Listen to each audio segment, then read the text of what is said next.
ମୃତ୍ୟୁ ଆସୁଛି ନା ଭଲରେ ଜୀବନ କଟୁଛି। ଯେତେବେଳେ ଜୀବନରେ ଟିକେ ଖୁସି ମିଳୁଛି ସେତେବେଳେ କେହି ନା କେହି କନ୍ଦେଇ ଦେଇ ଚାଲି ଯାଉଛି।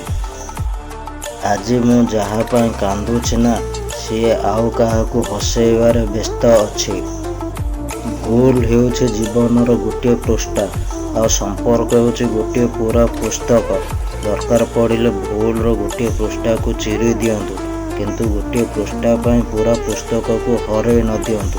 ସମ୍ପର୍କ କେବେ ବି ପର କଥା ଶୁଣିକି ନିଜର ଲୋକଙ୍କୁ ଏତେ ଅବିଶ୍ୱାସ କରିବା ଜମାରୁ ବି ଭଲ ନୁହେଁ, କାରଣ ସମ୍ପର୍କଟା ନିଜର, ପରର ନୁହେଁ। ସଚ୍ଚା ପ୍ରେମ କେବେ ଭୁଲି ହୁଏନି, କିନ୍ତୁ ତାର ଘୃଣା ଏତେ ଅଧିକ ହୋଇଗଲା ଯେ ସେ ଘୃଣାକୁ ଅଭ୍ୟାସରେ ବି ପରିଣତ କରିପାରିଲିନି। ତ ତାକୁ ଭୁଲିବା ଛଡ଼ା ଆଉ କିଛି ବାଟ ହିଁ ନଥିଲା ମୋ ପାଖରେ। ବେଳେବେଳେ ଛାତିର କୋହ ମନ ଆଉ ମସ୍ତିଷ୍କକୁ ଏମିତି ଆଘାତ ଦେଇଥାଏ ଯେ ଯେତେ କାନ୍ଦିଲେ ମଧ୍ୟ ଶାନ୍ତି ମିଳେନି।